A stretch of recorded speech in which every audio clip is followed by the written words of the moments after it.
Bismillahirrahmanirrahim. Assalamualaikum warahmatullahi wabarakatuh.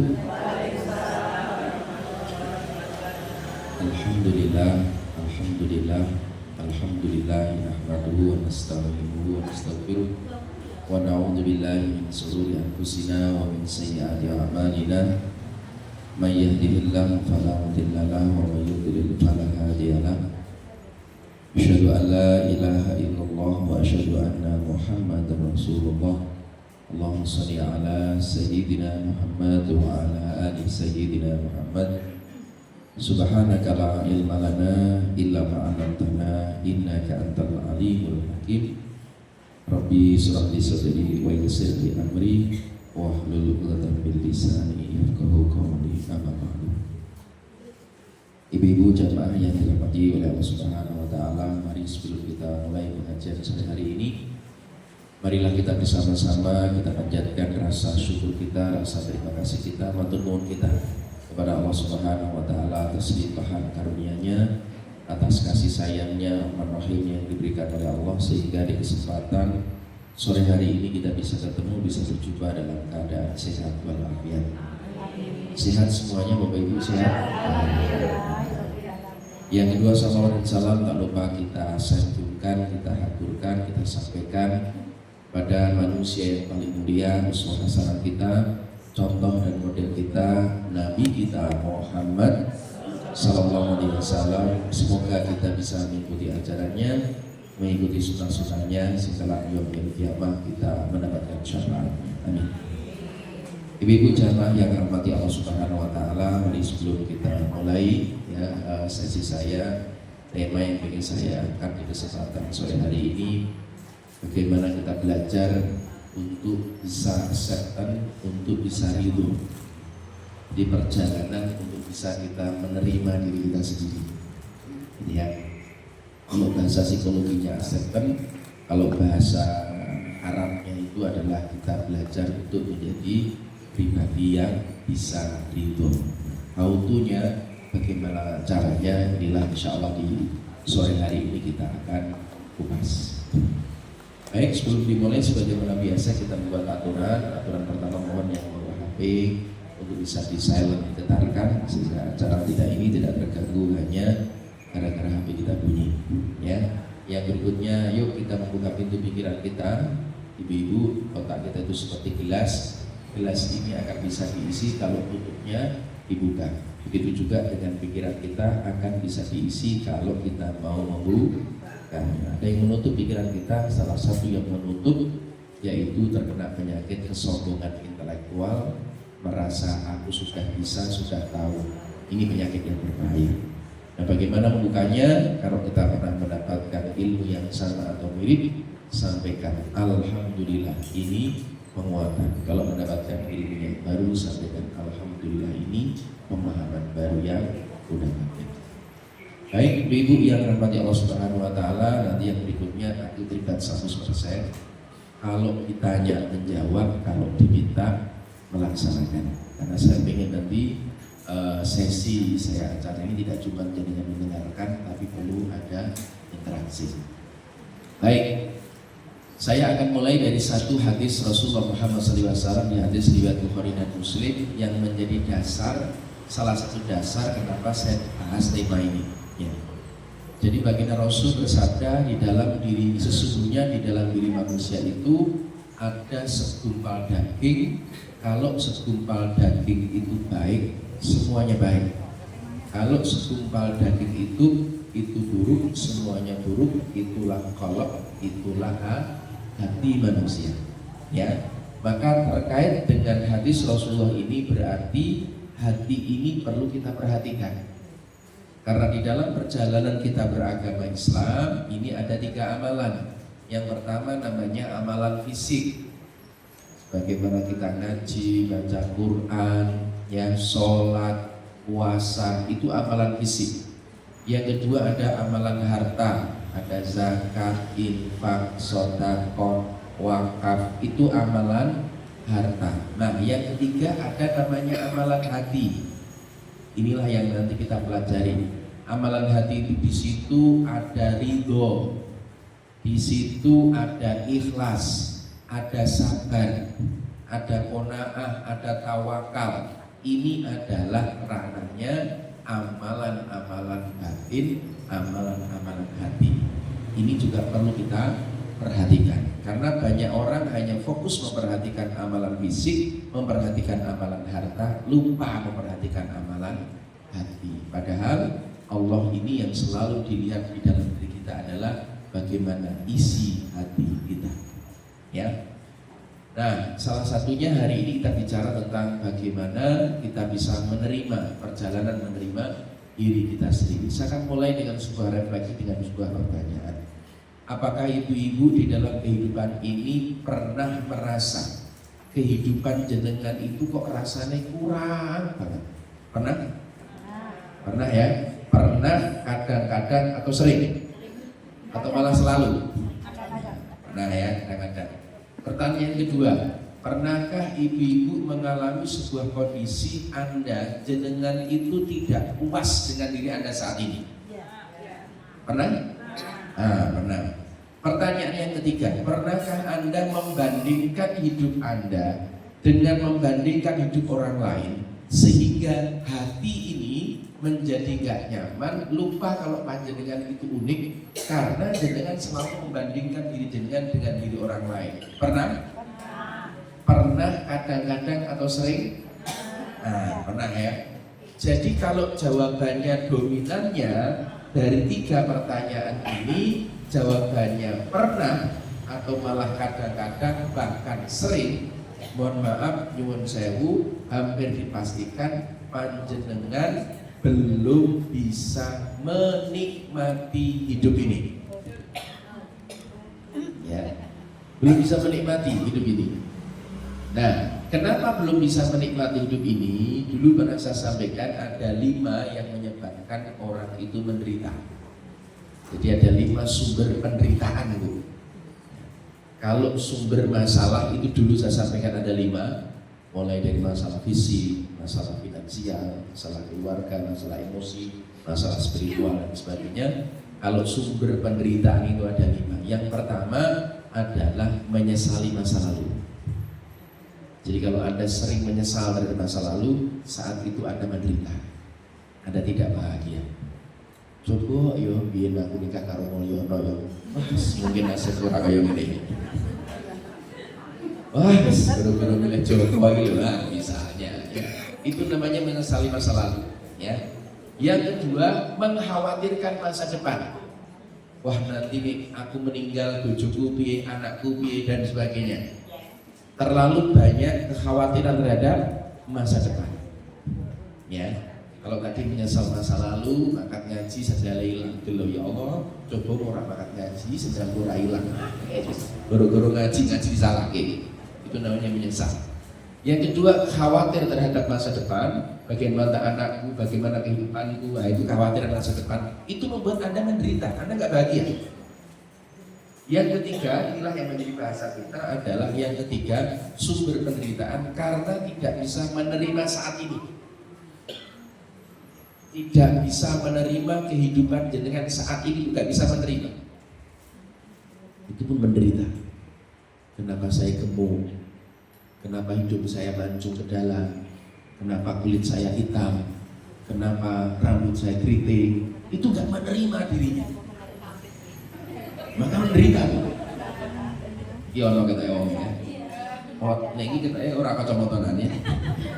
Yang keempat yaitu menggantungkan kebahagiaan lewat mulut orang lain.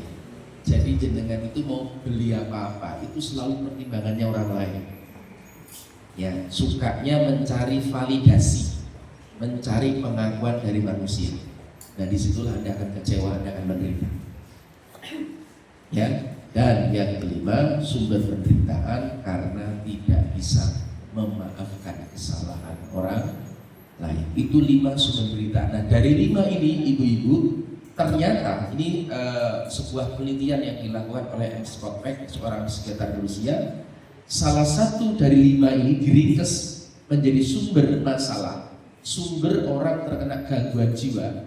Karena dia ini M. Scott Peck ini dia ini bergumul dengan orang-orang ODGJ, orang dalam gangguan jiwa. Puluhan tahun dia bersama dengan mereka, kemudian diwawancarai, diteliti, salah satu yang menyebabkan orang itu menderita gangguan jiwa karena tidak menerima saat ini. Yang membuat orang itu, mohon maaf, akhirnya dia bunuh diri, itu karena dia tidak menerima hidupnya saat ini. Nggak bisa ridho, nggak bisa accept, nggak bisa menerima. Nah, oleh sebab itu, bagaimana caranya agar hidup kita selalu bahagia, hidup kita juga produktif, hidup juga kita optimal, ibu-ibu? Salah satunya kita perlu belajar bagaimana caranya kita bisa ridho, menerima diri kita sendiri, menerima ketentuan dari Allah Subhanahu wa Ta'ala. Nah, sebelum bicara ke sana, saya akan kasih dalilnya terlebih dahulu, ya, satu ayat dan satu hadis. Allah Subhanahu wa Ta'ala berfirman, yaitu di surat At-Taubah ayat 59. A'udzubillahi minasyaitonir rajim. Bismillahirrahmanirrahim. Walau annahum radu ma atahumullahu wa rasul wa qalu hasbunallah sayu'tinallahu min fadlihi wa rasuluh inna ilallahi raghibun. Seandainya mereka benar-benar ridho, benar-benar terima dengan apa yang diberikan kepada mereka oleh Allah dan Rasulnya, dan mereka berkata, cukuplah Allah bagi kami, Allah akan memberikan kepada kami sebagian dari karunia-Nya, demikian pula Rasulnya. Sesungguhnya kami adalah orang-orang yang selalu hanya berharap kepada Allah. Kemudian baginda Rasulullah Muhammad SAW bersabda dari Abbas bin Abdul Muthalib radhiyallahu anhu, bahwa dia telah mendengar Rasulullah Muhammad SAW bersabda, ya, akan merasakan kelezatan keimanan, akan merasakan kelezatan, akan merasakan kemanisan iman, yaitu orang-orang yang ridho kepada Allah sebagai Rabb-Nya dan Islam sebagai agamanya, serta Nabi Muhammad sebagai Rasulnya.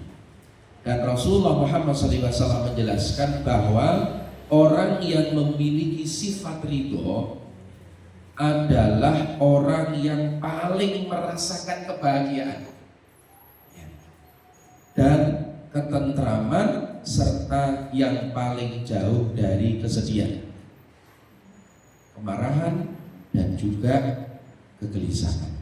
Ridho adalah salah satu penyebab utama bagi kebahagiaan seorang mukmin di dunia dan akhirat.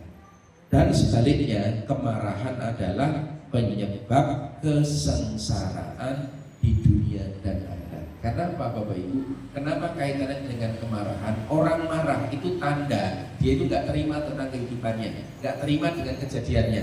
Itu yang membuat dia itu marah.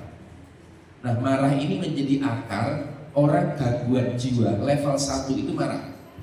Maka jiwanya sedang terganggu itu. Ya, karena orang marah itu kan tidak terima keadaan. Misalnya, panjenengan itu nilai anaknya pemadam kebakaran, nilainya kobong kabeh. Matematika 5, bahasa Indonesia 5, jenengan murid-murid. Ya Allah, sini gue. Bapak guru, ibu guru, matematika kok semini anaknya sama kamu. Saat jenengan marah berarti nggak terima nih. Nek anaknya jenengan nilainya 5, 6 itu nggak terima. Disitulah kita akan muncul namanya kemarahan. Nah, marah itu adalah simbol kita tidak terima keadaan. Ya, itulah perlu dikelola. Nah, oleh sebab itu, Bapak Ibu-ibu, bagaimana caranya agar kita bisa ridho, agar hidup kita bisa terus bahagia dengan mengamalkan satu perintah Allah, yaitu namanya ridho. Nah, untuk mengantarkan ke sana, Ibu-ibu, saya akan mulai pemahamannya dengan gini. Kita memahami di dalam kehidupan kita ini ada 2 wilayah. Ada berapa wilayah? 2 wilayah. Ada 2 lingkaran. Kita ada 2 lingkaran. Lingkaran yang pertama itu ada lingkaran yang di luar kontrol. Lingkaran apa? Di luar kontrol, di luar kuasa kita. Ini lingkaran pertama. Lingkaran yang kedua adalah wilayah yang dalam kontrol kita, dalam kuasa kita. Ya, yang wilayah di luar kontrol, ibu-ibu, kita itu dipaksa oleh Allah untuk menerima. Itu namanya di luar kontrol, di luar kuasa. Itu biasanya kondisinya kita dipaksa. Dipaksa untuk apa? Menerima. Ya. Nah, karena sesuatu yang di luar kontrol ini dipaksa, maka Allah tidak akan menanyakan kepada kita ini. Artinya sesuatu yang di luar kontrol itu tidak ada hisabnya, tidak dihisab oleh Allah. Nanti tak kasih contoh. Kemudian wilayah yang kedua adalah wilayah yang dalam kontrol, wilayah dalam kuasa kita. Itulah adalah ranah pilihan-pilihan hidup kita. Dalam kontrol itu apa sih? Bagaimana kita berpikir, bagaimana kita berucap, bagaimana kita bertindak. Itu semua dalam kontrol kita. Ya. Nah, karena dalam kontrol, dalam pilihan kita, dan Allah akan menghisap semua perbuatan yang dalam kuasa kita, dalam kontrol kita. Nah, bagaimana caranya agar kita bisa ridho terhadap kehidupan ini, sehingga hidup kita menjadi tenang, damai, dan nanti juga produktif? Banyak hal yang bisa kita lakukan, ibu-ibu. Maka fokuslah hidup ini, belajar, yuk saling-saling menasihati, saya juga sama. Belajarlah untuk hidup ini fokus terhadap apa yang dalam kontrol kita, apa yang akan dihisab oleh Allah. Ini fokus di sini aja. Karena di luar kontrol ini nggak pernah ditanya oleh Allah. Apa sih contohnya? Sesuatu yang di luar kuasa kita, di luar kontrol kita adalah apa? Kita hidup di muka bumi ini jadi manusia, itu di luar kontrol. Saya laki-laki, panjenengan perempuan, itu di luar kontrol saya. Kita nggak bisa memilih, Bu. Ya, saya lahir dari seorang ayah almarhum Bapak Sa'roni, ibu saya namanya almarhumah Ibu Sufiah. Saya nggak bisa milih lahir lewat orang tua mana, itu nggak bisa pilih. Apakah orang tua kita kaya apa tidak, orang tua kita berpendidikan apa tidak. Dan kita lahir di Indonesia, yang ada lahirnya di Jepara, di Demak, di Purwokerto, di Palembang, di mana-mana, itu di luar kuasa kita. Dan itu tidak akan pernah ditanya oleh Allah. Kenapa kamu lahir di Jepara, di mana ada? Ya. Kita nggak bisa memilih lahir dari orang tua mana. Jadi orang usah ngomong, wah seandainya ya aku anaknya Pak Jokowi ya, wah mungkin saya sudah jadi menteri, wah minimal jadi wakil presiden misalnya. Jadi nggak perlu kita mengandai-andai. Kenapa? Ini di luar kuasa kita.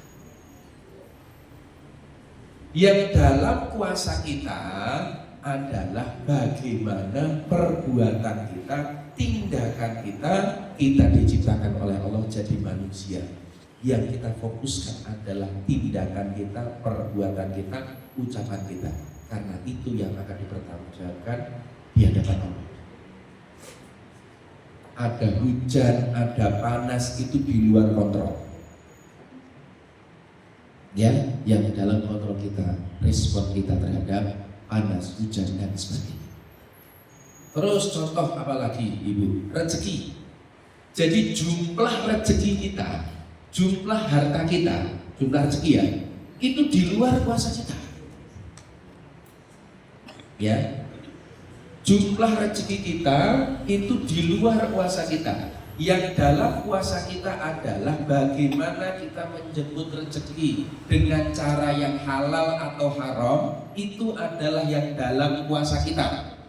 Apakah nanti memilih menjadi pengusaha, memilih menjadi entrepreneur, memilih menjadi kerja karyawan, pegawai, atau apapun itu, atau dagang, itu ranah pilihan kita. Hasil ini duduk urusannya Pak Dewi.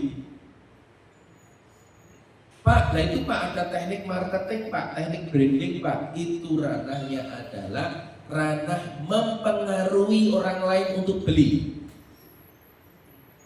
Ya.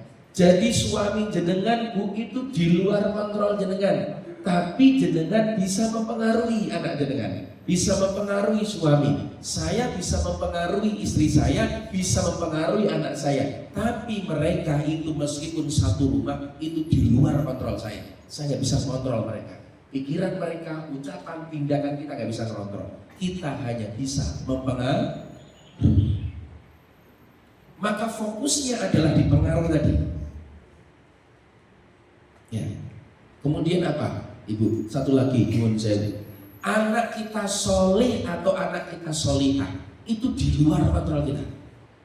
Tidak ada yang bisa menjamin satu manusia pun di muka bumi ini, mungkin sekelas kiai, sekelas ustadz, siapapun, nggak ada yang menjamin anaknya bakal soleh-soleh, itu nggak ada. Siapa yang bisa menjamin? Nggak ada. Karena itu di luar kontrol kita. Ya, jangankan kita sekelas Nabi saja, ada yang istrinya nggak bisa nurut dengan suaminya, ada anaknya nggak bisa nurut dengan suaminya, yaitu Nabiullah Nuh alaihissalam. Sekelas Nabi, artinya itu di luar kuasa. Nah, dalam kontrol kita, dalam kuasa kita, bagaimana kita berdoa, bagaimana kita berikhtiar, bagaimana kita berusaha, inilah ranah dalam kontrol kita. Fokus di sini. Ya. Hasil ini serahnya Gusti Allah. Tugas kita mempengaruhi, mengikhtiari Bapak Ibu. Doa yang maksimal, ikhtiar yang maksimal, sekolahkan itu sekolah yang terbaik. Hasil kita serahkan semuanya kepada Allah, sehingga kita tidak bergantung kepada ikhtiar. Tapi insya Allah Allah menghargai. Satu lagi, mohon maaf ya, omongan orang lain kepada jenengan itu di luar kontrol. Orang itu mau benci dengan jenengan, mau suka dengan panjenengan, mau jengkel dengan panjenengan, itu di luar kontrol panjenengan. Kita gak bisa men-setting orang itu suka dengan kita semua, gak bisa Bu. Apalagi manusia yang hatinya terus berubah. Saat ini senang, bangga, saya esok jengkel Bapak Ibu. Saya esok mangkel, itulah manusia. Maka kalau kita cari perhatian manusia, kecewa. Kenapa? Hati ini mudah berubah. Ya, yang dalam kontrol kita adalah apa? Sikap kita terhadap omongan orang lain. Itu yang dalam kuasa kita.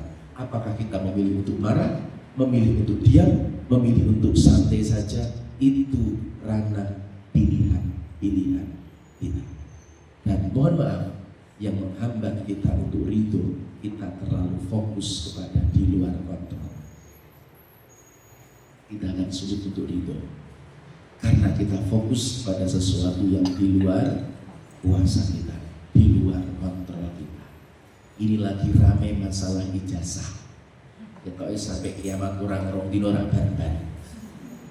Akeh wong hari-hari delok kuwi masalah ijazah, bu palsu, bu asli dan sebagainya. Lupa tentang tanggung jawabnya, lupa tentang ibadahnya, lupa dengan amalnya, sehingga terlalu ngurusin, terlalu fokus sesuatu yang di luar kontrol. Jenengan nggak bisa ngapa-ngapain. Jenengan bukan anggota dewan, jenengan bukan presiden, jenengan bukan orang kekuasaan. Banyak orang ini sibuknya di luar kontrol ini, Bu. Isinya caci maki, sumpah serapah, tetapi dia tidak melakukan apa-apa. Ini Bapak Ibu. Ya. Maka perjalanan untuk menerima diri kita, fokuslah kepada sesuatu yang dalam kontrol kita. Nyuwun sewu, saya bicara dengan panjenengan, jenengan paham opo orang, mau dilakoni opo orang, apa yang saya sampaikan itu di luar kontrol saya. Yang dalam kontrol saya, bagaimana menyiapkan materi yang baik, bagaimana menyampaikan yang baik, memberikan contoh yang baik, itu ranah dalam kontrol saya, dalam kuasa saya. Hasilnya bukan kuasa saya. Tapi kalau nanti hasilnya belum sesuai, boleh nanti kita evaluasi terkait namanya strategi, terkait namanya cara. Tapi hasilnya serahkan semuanya kepada Allah.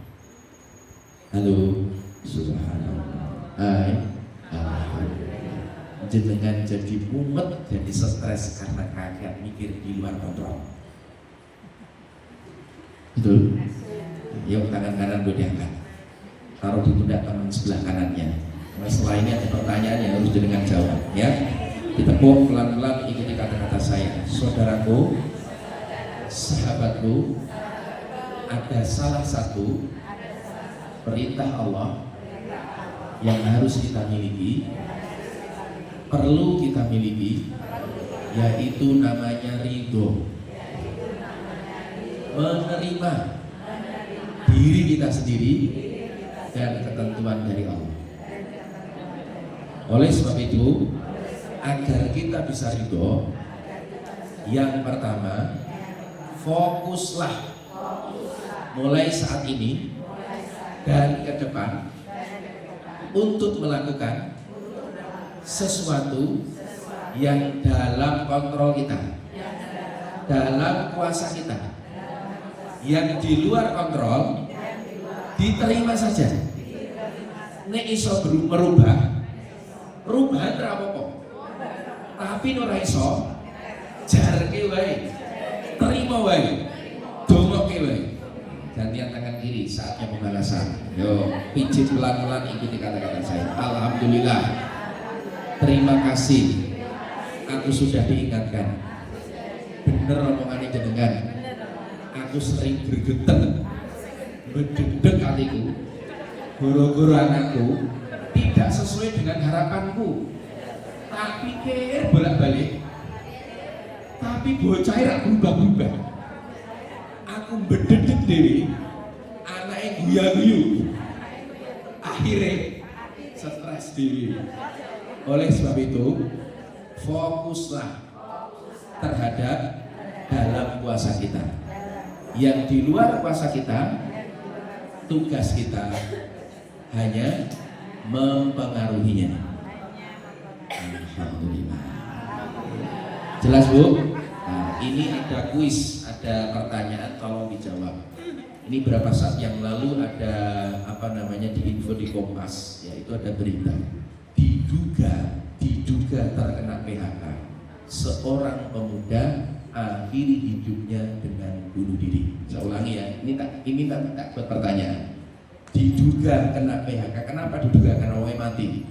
Diduga terkena PHK, ya, pemuda ini akhiri hidupnya dengan gantung diri. Sekarang saya tanya, pertanyaan pertama. Ada pemuda, dia terkena PHK.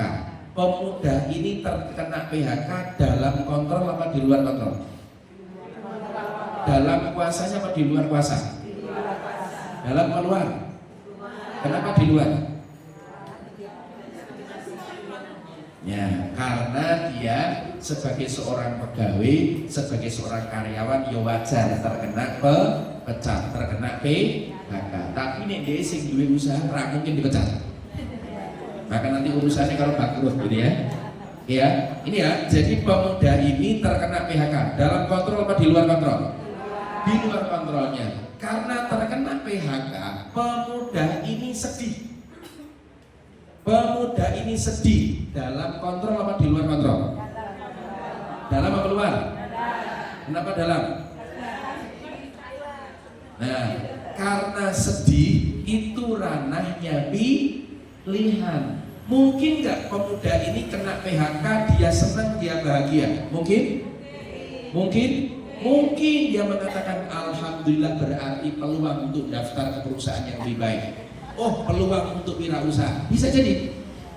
Tapi saat itu dia memilih sedih. Sedih itu dalam kuasanya dan ini dihisab oleh Allah.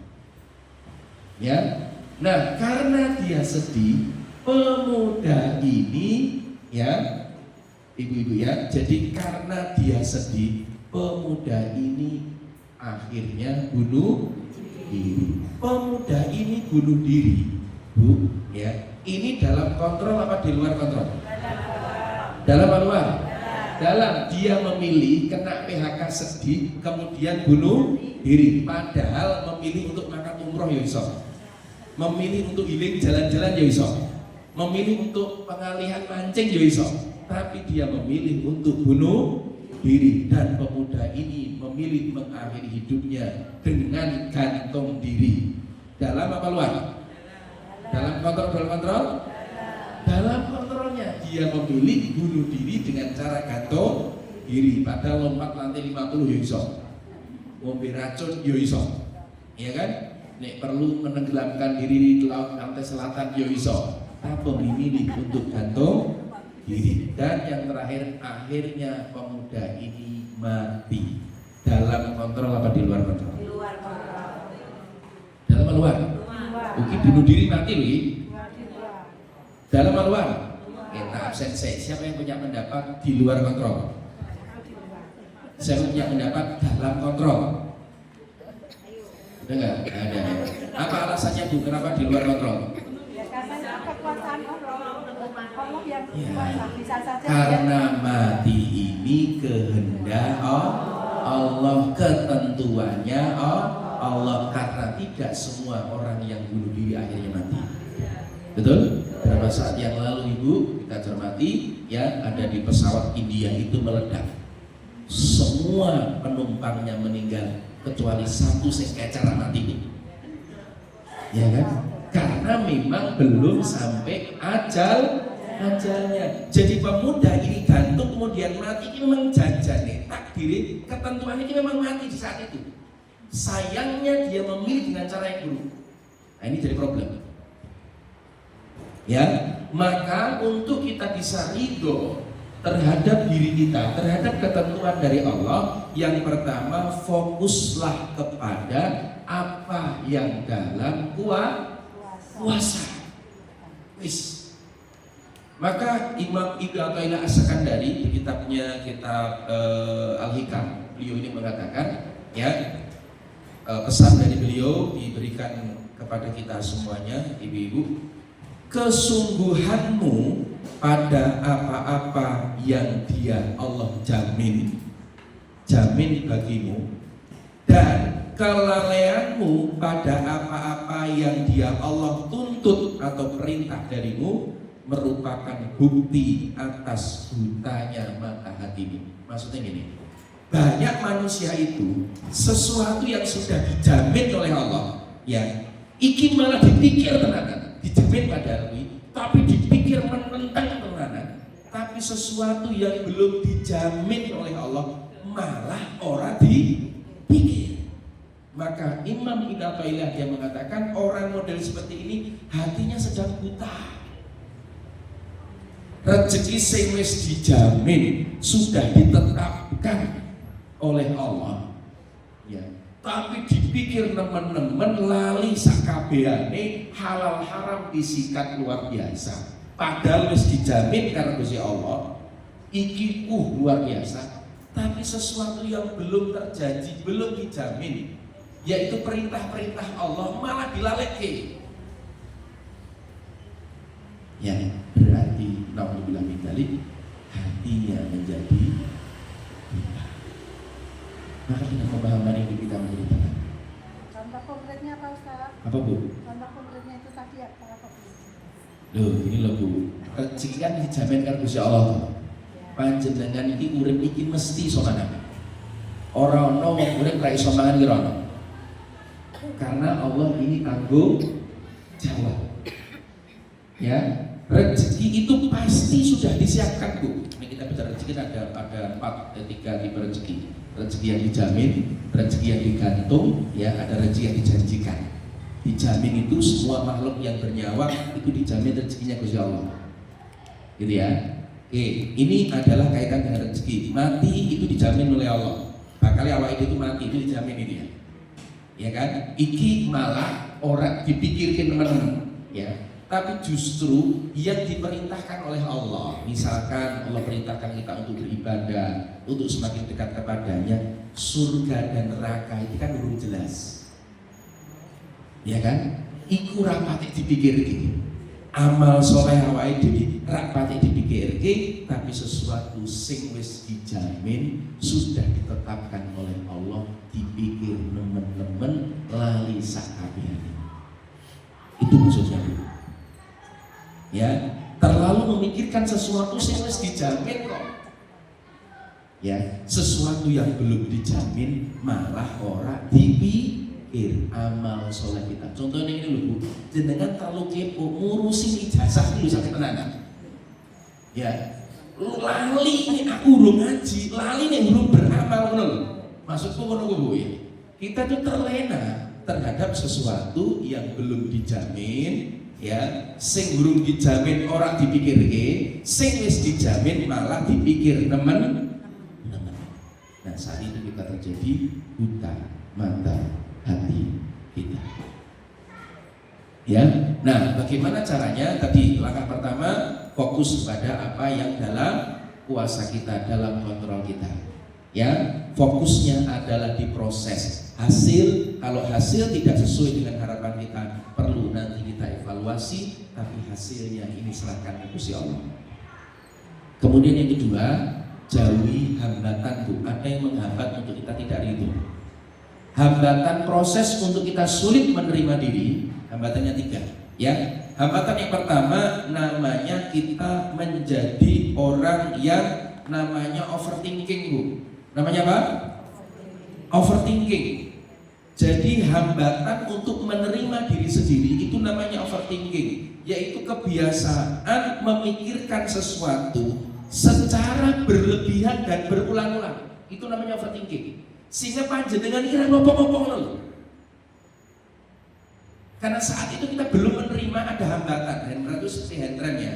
Mobil sudah dinyalain, kemudian sudah digas, kopling sudah masuk tapi nggak jalan. Kok kenapa handremnya masih gigit? Artinya apa? Masih menahan dengan rem tangan, sehingga mobil ini nggak bisa berjalan lancar. Sama ridho kita terganggu, satu hambatannya karena overthinking.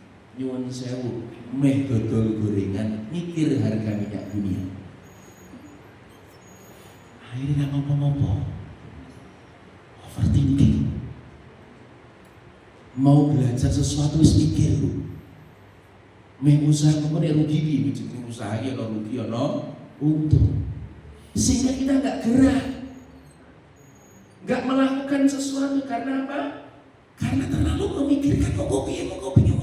Padahal belum tentu terjadi. Ini. Yang kedua adalah perfeksionis, menuntut sempurna. Menuntut apa? Sempurna, baru jalan. Untuk menuju sempurna iki mesti ono salahe, ono klirune se. Wong sing ra gelem kliru, ra gelem salah biasane ra ngopo-ngopo. Ya, ora apa? Ora ngopo-ngopo. Tidak semua salah itu dosa. Ya, lakukan jenenge menungso ono klirune, sing penting kita jangan sampai salah kesalahan di lubang yang sama. Ini loh. Misal nyuwun sewu, panjenengan mungkin ada di antara yang 1 tahun ini 1 ayat pun Al-Quran yang belum jenengan hafalin. Sempat mocok, bukan mocok, ngapalin 1 ayat 1 tahun itu. Bisa jadi jenengan ora ono. Kenapa ora ono? Karena jenengan, aku kan butuh anak Pak Kiai. Aku kan ini, aku anak ini. Kan hafid itu kudu 30 juz, 30 juz itu enggak boleh. Sehingga kita enggak lakukan, enggak berbuat apa-apa. Halo, subhanallah. Hai, alhamdulillah. Kita nggak melangkah, Bu. Salah satunya karena kita nggak menerima diri kita. Karena perfeksionis, overthinking tadi. Akhirnya budal-budal karena takut salah, takut keliru, sehingga tidak bergerak apa-apa. Sehingga amal kita tidak bertambah secara maksimal. Jalan, wae, keliru, rapopo, evaluasi. Berubah, namanya perjalanan hidup. Ya, saya juga pernah menyesal. Misal gimana? Itu hampir saya itu kan punya majelis namanya As-Samawat. Ya baru sekitar 8-9 tahun. Itu awalnya tahun pertama kedua itu panitia mau merekam saya. Ya, Amin mau tak rekam dia untuk jangan. Aku rapedi, aku nek salah piye, aku nek keliru piye. Gara-gara saya punya pemikiran yang seperti itu, saya tidak menerima diri saya dengan baik, Ibu, terkena hambatannya. Baru sekitar 3 tahunan baru direkam. Aku gelo ya Allah. Seandainya ini ada rekaman, ya kan? Seandainya dulu mau direkam, saya sudah masuk. Saya kenangkan di YouTube, ya, di sosial media. Kemudian suatu saat ketika saya meninggal dunia, bisa dilihat oleh anak saya, bisa dilihat oleh istri saya, bisa dilihat oleh keluarga saya, bisa dilihat oleh cucu saya. Bahwasanya ini loh dulu yang disampaikan oleh ayahmu dan sebagainya. Aku tidak lakukan, kenapa? Overthinking. Mengkonek salah ini itu akhirnya budal-budal. Halo. Jalan, Bu. ada sesuatu inovasi ini, laku aja. Ya, salah evaluasi, ingatkan. Karena orang yang takut salah akhirnya takut untuk berbuat. Akhirnya ngomong-ngomong. Betul? Dan hambatan yang ketiga, membandingkan dulu. Membandingkan hidup Anda dengan hidup orang lain, sehingga kita tidak bergerak maju karena terlalu banyak membandingkan. Maka hidup yang sekali jangan banyak entar, tapi banyaklah enter. Segera lakukan, segera berbuat. Kalau memang ada risiko, siapkan risiko berencana. Ya, maka insya Allah diri kita bisa menerima diri kita dengan baik. Dan yang berikutnya kedua, kita bisa terus maju, terus bertumbuh di dalam kehidupan kita. Karena kita selalu fokus pada ruang-ruang yang dalam kontrol kita. Yang di luar kontrol kita, kita terima. Kita bisa berubah, silahkan jangan berubah. Kalau nggak bisa, cukup diterima saja. Karena di luar kuasa kita. Itulah insya Allah kita akan bahagia. Ya, kita akan bahagia setiap saat waktu. Karena kita bisa menerima diri kita, bisa menerima ketentuan dari Allah Subhanahu wa ta'ala. Yuk, tangan kiri dulu diangkat sebelum saya tutup. Taruh di pundak teman sebelah kirinya, ditepuk pelan-pelan, ikuti kata-kata saya. Saudaraku, sahabatku, seperjuanganku, mulai hari ini agar kita bisa ridho, fokus kepada apa yang dalam kuasa kita. Sibukkan diri kita terhadap apa yang dalam kontrol kita. Kepada di luar kontrol, cukup kita pengaruhi. Kalau bisa dipengaruhi dan berubah, alhamdulillah. Ne ora iso diterima oleh. Yang kedua, hati-hati, ada hambatan dalam menerima diri. Overthinking, kakean mikir, akhirnya melaku-melaku, perfeksionis, menuntut sempurna. Yang ketiga, membandingkan. Yuk, gantian tangan kanan, saatnya pembalasan. Yuk, pijit pelan-pelan, ikuti kata-kata saya. Alhamdulillah, terima kasih, aku sudah diingatkan. Mulai saat ini, saya mulai fokus kepada dalam kuasa saya, dalam kontrol saya, karena itu akan dihisab di hadapan Allah. Yang di luar kontrol diterima wae, dipengaruhi wae, didongake wae, iso berubah, alhamdulillah. Ora ya ora apa-apa, kita tidak akan dihisab terhadap sesuatu yang di luar kontrol. Alhamdulillah. Maka ibu-ibu yang dirahmati Allah Subhanahu wa taala, ya, saat kita terbiasa melakukan penerimaan diri, maka berbagai kebaikan akan datang silih berganti. Alhamdulillah. Yuk, tambahnya usia, tambahnya umur membuat kita semakin fokus pada dalam kuasa kita. Yang di luar kuasa cukup kita terima, cukup kita amati, cukup kita komentari, gak usah diperdebatkan panjang kali lebar, ya, karena itu di luar kuasa kita. Semoga bermanfaat, semoga Allah selalu tuntun kita, bimbing kita di jalan yang lurus, di jalan yang benar, di jalannya orang-orang telah diberikan nikmat oleh Allah, bukan di jalannya orang dimurkai oleh Allah. Semoga hidup kita manfaat, semoga akhir hidup kita husnul khatimah. Amin ya rabbal alamin. Al-Fatihah. A'udzubillahi minasyaitonir rajim. Bismillahirrahmanirrahim. Alhamdulillahirabbil alamin arrahmanir rahim maliki yaumiddin. Iyyaka na'budu wa iyyaka nasta'in. Ihdinas siratal mustaqim. Shiratal ladzina an'amta 'alaihim ghairil maghdubi 'alaihim waladdallin. Amin. Alhamdulillah, matur nuwun mungkin bisa sampaikan. Mohon maaf salah kurang dari saya, Ibu. Ini yang bisa sampaikan untuk menasihati diri pribadi sesungguhnya. Kalau ada manfaatnya, ini semuanya dari Allah Subhanahu wa ta'ala. Kurang mohon maaf, hidayah. Assalamualaikum warahmatullahi wabarakatuh.